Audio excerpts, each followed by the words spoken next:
The ornaments lay scattered across the snow-covered lawn, shimmering under the pale moonlight like fallen stars, each one a tiny, glittering reminder of what Christmas was supposed to be.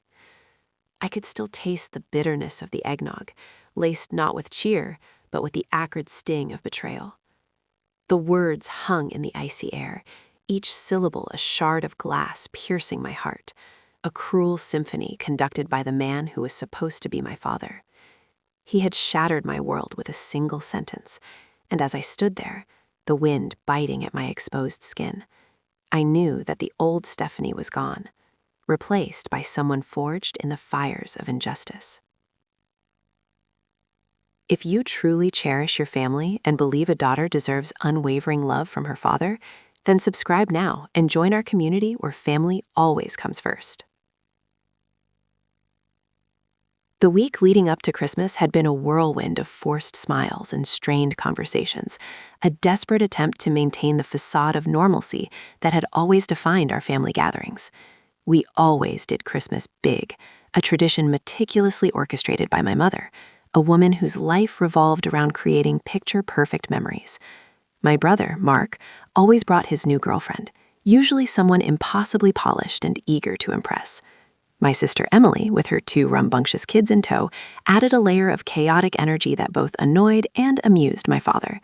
And then there was me, Stephanie, the black sheep of the family, the artist, the one who dared to dream beyond the confines of their carefully constructed suburban world.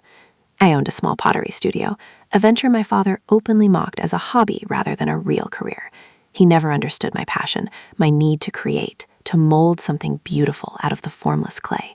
He always pushed me to pursue something more stable, something that would earn his respect, something like accounting or law.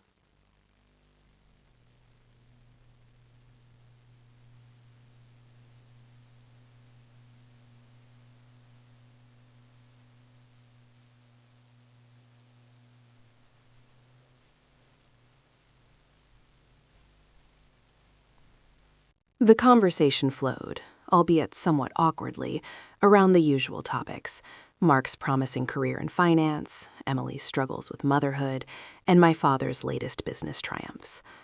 I mostly stayed silent, content to observe the scene, feeling like an outsider looking in. After dinner, as we gathered around the fireplace, my father cleared his throat, a signal that he had something important to say. He stood up, his face flushed, and began to speak, his words initially innocuous, a rambling toast to family and tradition. But then his tone shifted, his voice hardening as he turned his gaze towards me. He began to criticize my life choices, my career, my lack of ambition, his words laced with a venom I had never heard before. He accused me of being a disappointment, a burden on the family, a failure to live up to his expectations. I sat there, stunned, as his tirade escalated, each word a blow to my already fragile self-esteem. My mother tried to intervene, to calm him down, but he brushed her aside, his eyes fixed on me with an almost manic intensity. And then came the hammer blow, the sentence that shattered everything. He announced, in front of my entire family, that he was disowning me. He declared that he no longer considered me his daughter, that I was a disgrace to his name, that he wanted nothing more to do with me. The room fell silent, the only sound the crackling of the fire in the hearth. I felt a wave of nausea wash over me, my vision blurring as tears welled up in my eyes. I looked at my mother, her face etched with horror, at my siblings, their expressions a mixture of shock and discomfort. But no one spoke, no one came to my defense. My father stood there, his chest heaving, his face flushed with anger, his eyes filled with a cold, hard disdain. I rose from my chair, my legs trembling, my heart pounding in my chest. I couldn't speak, couldn't find the words to express the pain and betrayal that I felt. I simply turned and walked out of the house, leaving behind my family, my past, and everything I had ever known. As I stepped out into the cold night air, the weight of his rejection pressing down on me, I made a silent vow. He may have disowned me, but I would disown him right back. I blocked his number, deleted his emails, and resolved to never look back. The person I trusted most was one of them. The cold seeped into my bones as I walked away, each step crunching on the snow-covered ground, the sound mocking the silence that had fallen between me and my family. I had nowhere to go. My purse was still inside, with my wallet and keys, just the clothes on my back and the burning humiliation of my father's words. I walked for what felt like hours, the cityscape blurring around me. Finally, I found a 24-hour coffee shop, the neon sign a beacon in the darkness. I sat in a corner booth, nursing a watery coffee, trying to formulate a plan. Sleep was impossible. Every time I closed my eyes, my father's face swam into view, contorted with anger and disgust. The phrase, "I disown you," echoed in my head, a relentless loop of pain.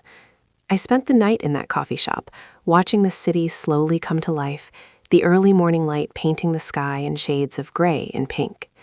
As the sun rose, I knew I couldn't stay there any longer. I needed to find a place to go, a way to survive. I called Mark. He was always the most reasonable one, the peacemaker. I told him what happened, my voice trembling as I recounted my father's cruel words. There was a long silence on the other end of the line, and then he sighed.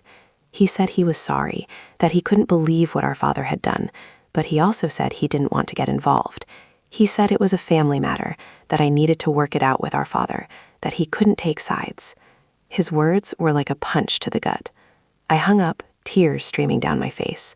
Even my own brother wouldn't stand up for me. So much for family. I swallowed the lump in my throat and started to think about how to get back on my feet. I had very little savings, my pottery studio barely breaking even. I had poured everything I had into it, a testament to my passion, but now it felt like a foolish dream. I managed to scrape together enough money for a cheap motel room on the outskirts of town. The room was small and dingy, the air thick with the smell of stale cigarettes and desperation. I spent the next few days alternating between applying for jobs online and staring at the ceiling, the weight of my situation crushing me. I tried calling my mother, but my calls went straight to voicemail. I knew she was probably screening my calls, afraid of my father's wrath. I felt utterly alone, adrift in a sea of uncertainty. Every night I dreamed of my father, his face morphing into a grotesque mask of disapproval. I would wake up in a cold sweat, my heart pounding, the taste of bitterness coating my tongue. The silence from my family was deafening. No calls, no texts, no emails. It was as if I had ceased to exist. I started to question everything. Was I really the failure my father claimed I was? Had I wasted my life pursuing a foolish dream? Doubts gnawed at me, eroding my confidence, chipping away at my self-worth. I forced myself to get up every morning, to shower, to eat, to go through the motions of living. But inside, I felt like I was slowly dying. The job search was proving fruitless. My lack of experience in anything other than pottery was a major disadvantage. Employers were polite but dismissive, their eyes glazing over when I mentioned my studio. Rejection after rejection piled up, each one reinforcing my father's cruel assessment of my worth. One afternoon, I drove by my parents' house. I told myself I just wanted to see if my mother was okay, but deep down, I knew I was hoping for a sign, a glimmer of hope that things could be salvaged. The house was the same as always, the manicured lawn, the pristine white paint, the picture-perfect facade of suburban bliss. I sat in my car across the street, watching the house, waiting for someone to emerge. After an hour, my father came out, dressed in a suit, his face grim. He got into his car and drove away. I wanted to run after him, to confront him, to demand an explanation, but I couldn't. I was paralyzed by fear, by the memory of his anger, by the weight of his rejection. I watched until his car disappeared from sight, and then I drove away, tears blurring my vision. That night, I made a decision. I couldn't keep living like this, wallowing in self-pity, waiting for someone to rescue me. I needed to take control of my life, to prove my father wrong, to show him that I was not a failure. The old Stephanie was gone, shattered into pieces by his cruelty. But from those pieces, a new Stephanie would emerge, stronger, more resilient, and fueled by a burning desire for retribution. They thought they were untouchable. That was their mistake. The following weeks bled together into a monochrome landscape of despair. The motel room became my world, a cramped, depressing cage. I rationed the little money I had left, eating instant noodles and cheap bread, my body slowly beginning to reflect the deprivation I felt inside. Sleep offered no escape, only a relentless replay of the Christmas debacle, each scene more vivid and cruel than the last. I stopped looking for jobs, stopped showering regularly, stopped caring about anything at all. I was a ghost, haunting the edges of my own life. One evening, as the sky outside bled into a bruised purple, I found myself staring at a bottle of pills in the bathroom cabinet. I don't even remember buying them, but there they were, a silent invitation to oblivion. The thought flickered through my mind, a dark and tempting whisper. End it all. Just let the pain stop. Let the darkness consume me. No more rejection, no more disappointment, no more feeling like a failure. I held the bottle in my hand, the plastic cold against my skin. I opened the cap, the metallic scent filling my nostrils. I tilted the bottle, the pills rattling like a death rattle. I closed my eyes, ready to surrender. But then a flicker of defiance ignited within me, a tiny spark in the overwhelming darkness. I thought of my father, his smug face, his dismissive words, and a new thought arose. He doesn't get to win. He doesn't get to drive me to this point. He doesn't get to define my worth. A surge of anger coursed through me, stronger than the despair, hotter than the shame. My vision blurred, and I hurled the bottle against the wall, the pills scattering across the grimy floor like tiny white tombstones. I sank to my knees, sobbing. But this time, the tears were different. They were not tears of surrender, but tears of rage, of defiance, of a nascent determination. I would not let him break me. I would not let him win. I would make him regret the day he ever uttered those words. I stood up, my legs shaking, my body trembling, but my resolve hardened.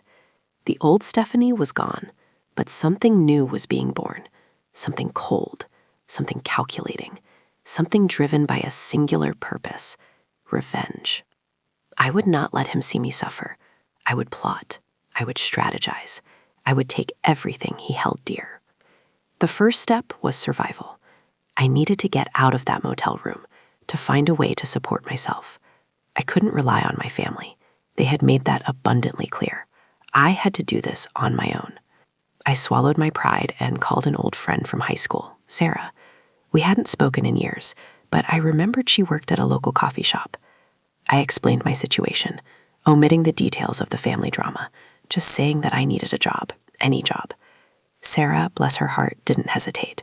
She said she could get me a job as a barista, that they were always looking for extra help. The pay was minimum wage, but it was enough to get me started. I moved out of the motel and into a small shared apartment with Sarah and another girl from the coffee shop. It wasn't much, but it was clean and safe, and it was a step up from the squalor I had been living in. The work was hard, the hours long, and the customers often rude, but I was grateful for the distraction. Every day, as I poured coffee and wiped tables, I thought about my father, about his betrayal, about the pain he had inflicted on me. And with each passing day, my resolve grew stronger, my plan more defined. I started keeping a journal, a secret repository for my thoughts, my observations, my strategies. I wrote down everything I knew about my father, his business dealings, his personal life, his weaknesses. I needed information, ammunition. He thought he was untouchable, that he could get away with anything. But I knew better. Everyone has secrets. Everyone has vulnerabilities. It was just a matter of finding them.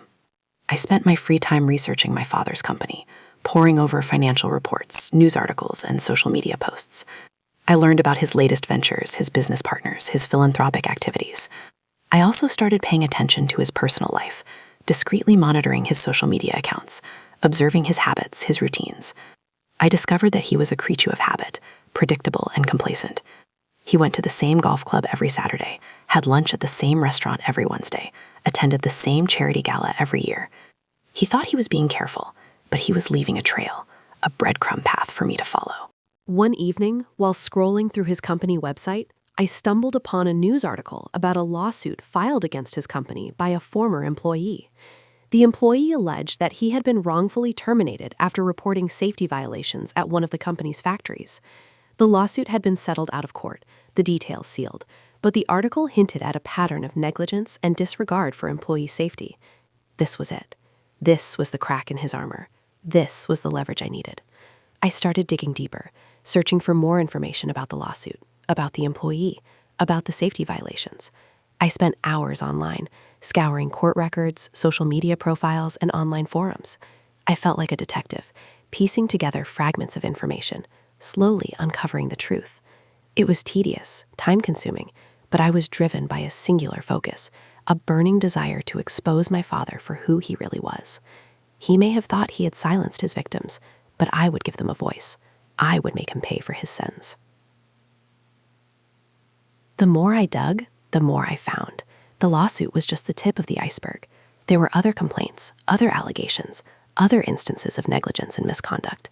I discovered a pattern of cutting corners, of prioritizing profits over safety, of silencing anyone who dared to speak out. My father had built his empire on lies and deceit, on the backs of exploited workers and unsuspecting investors.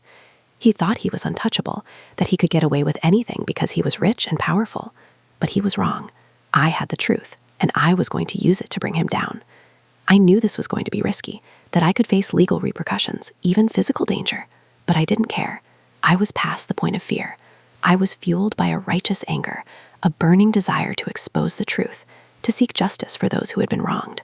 This wasn't just about revenge anymore. It was about doing what was right. It was about holding my father accountable for his actions.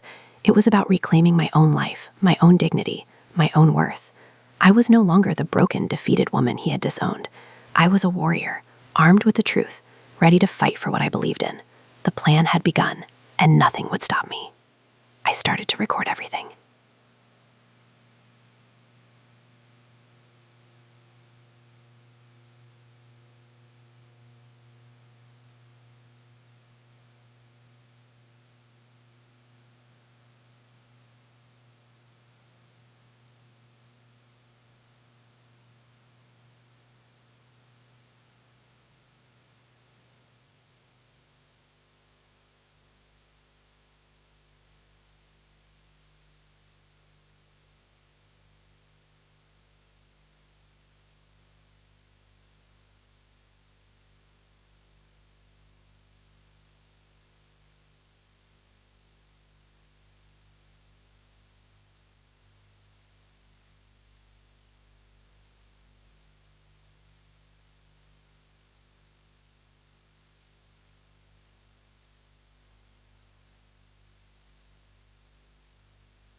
I started compiling all the evidence I had gathered, organizing it into a chronological narrative, highlighting the most egregious violations and the most compelling stories of victims.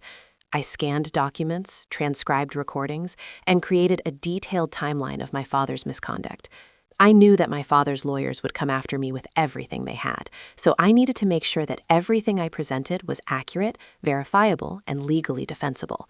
I spent weeks fact-checking every detail, cross-referencing sources, and consulting with legal experts to ensure that my information was airtight. It was a painstaking process, but I knew that it was essential. The slightest mistake, the smallest inaccuracy, could undermine my entire case and give my father the ammunition he needed to destroy me. To protect myself, I set up a secure email account using a virtual private network, VPN, and an anonymous browser. I learned about digital forensics, how to scrub metadata from files, how to encrypt communications, and how to cover my tracks online. I even purchased a burner phone using cash and a fake name, just in case. I knew that my father was likely monitoring my communications, so I had to be extra careful. I couldn't trust anyone, not even my closest friends. I smiled. I played their game. But I was recording. I decided to contact a well-known investigative journalist, someone with a reputation for exposing corporate greed and corruption. I found a journalist who had written extensively about similar cases in the past. I drafted a carefully worded email outlining the allegations against my father and offering to provide evidence to support my claims. I didn't reveal my identity, just identified myself as a concerned citizen with access to sensitive information. I waited anxiously for a response, checking my email constantly, my heart pounding with anticipation. After a few days, I received a reply. The journalist was interested, but understandably skeptical. He asked for some preliminary evidence to verify my claims. I sent him a few anonymized documents, enough to pique his interest without revealing too much. He reviewed the documents and then agreed to meet with me in person, under the condition of strict confidentiality. The meeting took place in a discreet location, a small out-of-the-way diner on the outskirts of town. I arrived early, dressed in a disguise, my heart racing. The journalist was already there, sitting in a booth in the back, nursing a cup of coffee. He introduced himself, and we got straight to business. I presented him with the full scope of my evidence, explaining the details of my father's misconduct, the victims, the cover-ups, everything. The journalist listened intently, taking notes, asking questions. He was clearly impressed by the depth and breadth of my investigation. He said he would need time to review the evidence and verify my claims, but he was optimistic that he could publish a story that would expose my father's wrongdoings. I left the meeting feeling a mixture of relief and anxiety. I had done everything I could. Now it was up to the journalist to do his job. The next few weeks were a blur of anticipation and paranoia. I continued to work at the coffee shop, trying to maintain a normal routine, but inside I was a nervous wreck. I was constantly looking over my shoulder, afraid that my father would discover what I was doing. I knew that if he found out, he would stop at nothing to silence me. I received a call from the journalist, his voice urgent. He said he had verified my claims, that the evidence was solid, and that he was ready to publish the story. But he also warned me that my father was likely to retaliate, that I needed to be prepared for the fallout. He advised me to go into hiding, to change my name, to disappear completely. I knew he was right, but I couldn't bring myself to run. I had come too far, sacrificed too much. I wanted to see my father face justice, to witness his downfall. I decided to stay and fight. The journalist published the story. It was a bombshell. The article detailed my father's history of misconduct, the lawsuits, the safety violations, the exploitation of workers. It included interviews with victims, leaked documents, and damning evidence of his corruption. The story went viral, spreading like wildfire across social media and news outlets. The public outcry was immediate and overwhelming. Protests erupted outside my father's company headquarters. His business partners distanced themselves from him. His reputation was shattered. My father denied the allegations, calling the story a fabrication, a smear campaign orchestrated by disgruntled employees. But no one believed him. The evidence was too compelling, the accusations too credible. Law enforcement agencies launched investigations into my father's company, focusing on the safety violations and the financial irregularities. His assets were frozen. His empire began to crumble. The exact day they tried to end me, I exposed the truth. The fallout was immediate and devastating. My father was a pariah, his empire crumbling before his eyes.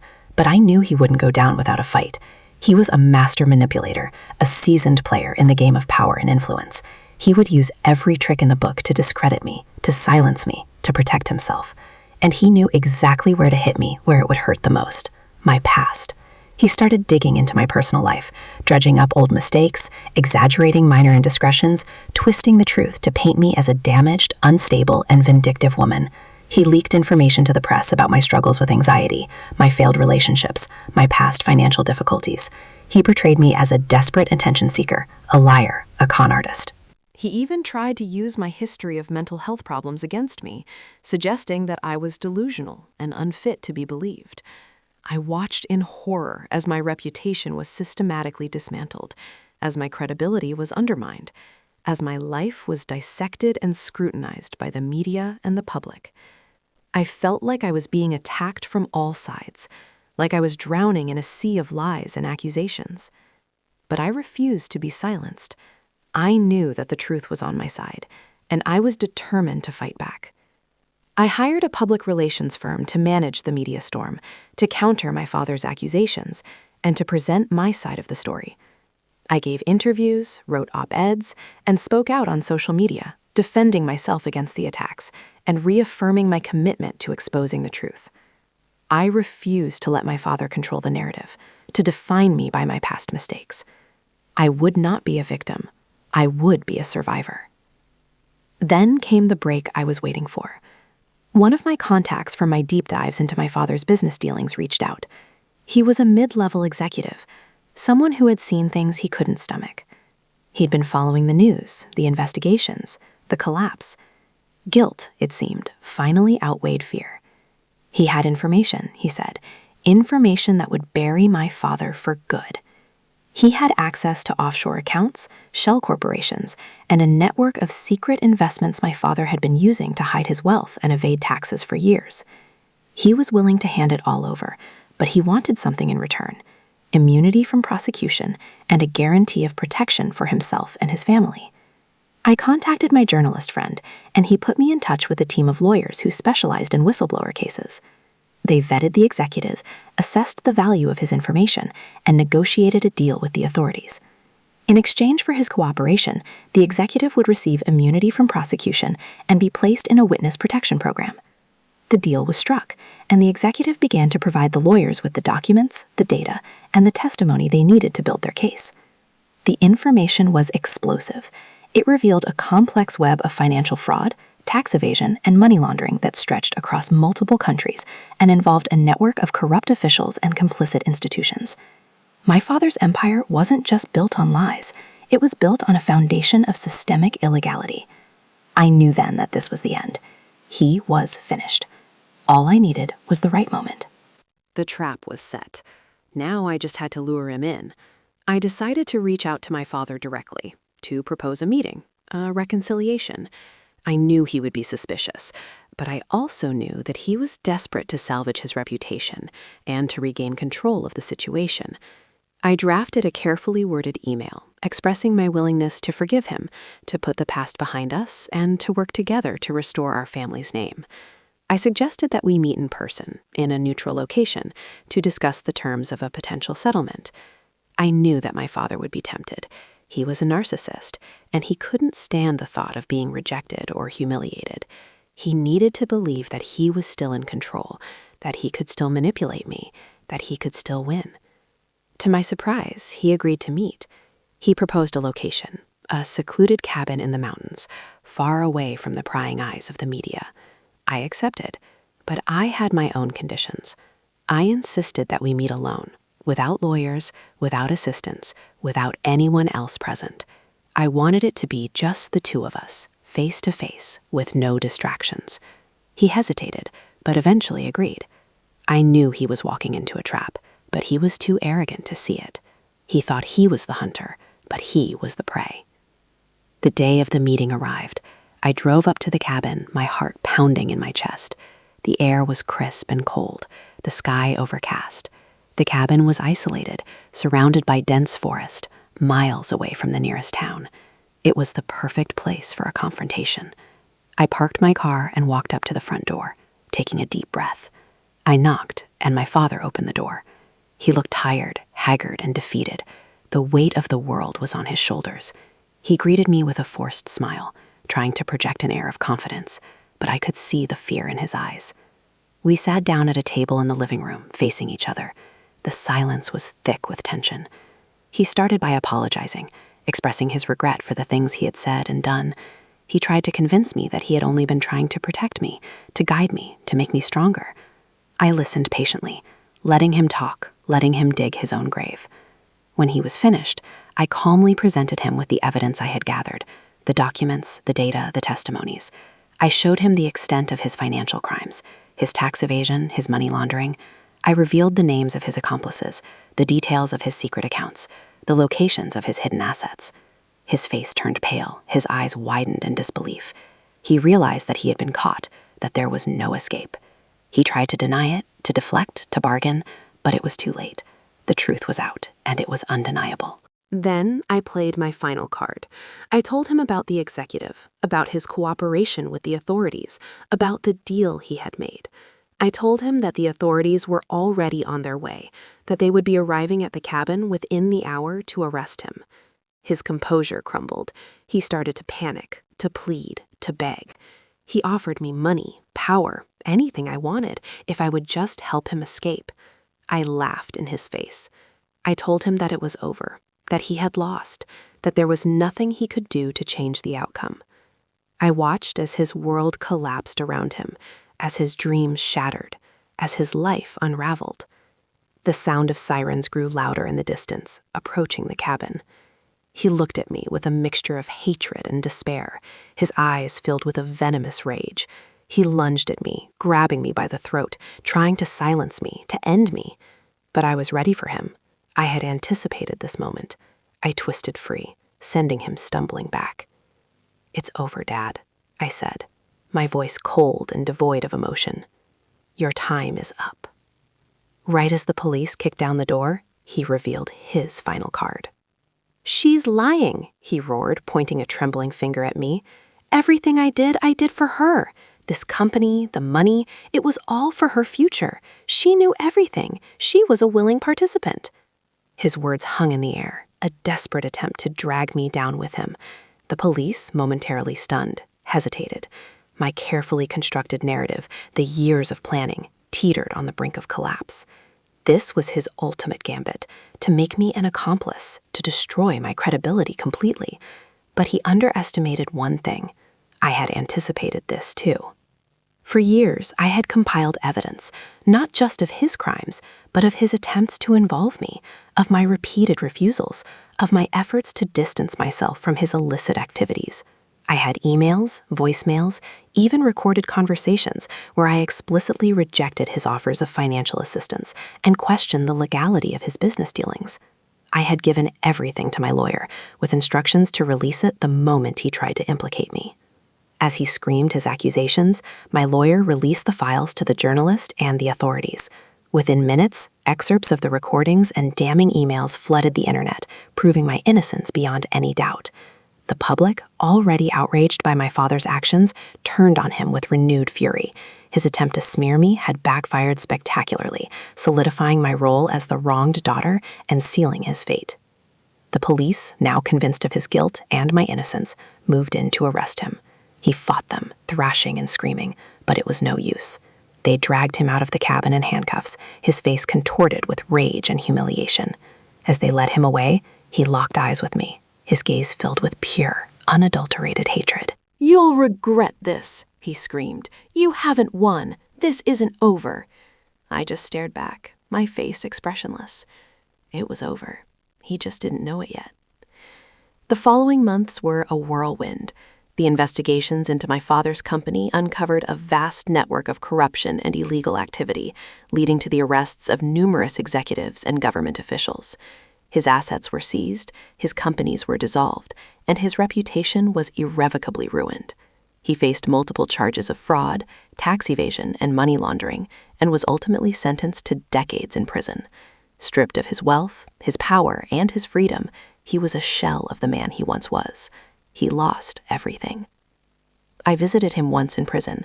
He sat behind a thick pane of glass, his eyes hollow, his spirit broken. He didn't rage or deny or accuse. He just stared at the table, defeated. I told him that I didn't hate him, but that I could never forgive him. I told him that I hoped one day he would understand the pain he had caused, not just to me, but to countless others. I told him that I was finally free. I walked away, leaving him alone in his despair. The weight of the past lifted from my shoulders. The nightmares began to fade. The world seemed brighter, more hopeful. I started a foundation to support victims of corporate greed and corruption, using my experience to help others seek justice and find healing.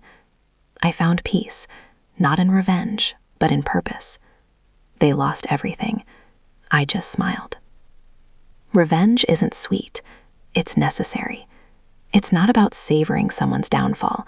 It's about reclaiming your life, about standing up for what's right, even when it's terrifying. It's about ensuring that those who abuse their power are held accountable, not for my personal satisfaction, but to prevent them from harming others. It's a harsh, often ugly process, but sometimes it's the only way to break the cycle of injustice. It demands sacrifice, strategy, and an unwavering commitment to the truth. It forces you to confront your own darkness and emerge stronger, wiser, and more determined than ever before. And in the end, it allows you to find a measure of peace, knowing that you did everything you could to make the world a little bit better. Would you have done the same? Let me know in the comments. Subscribe for more justice.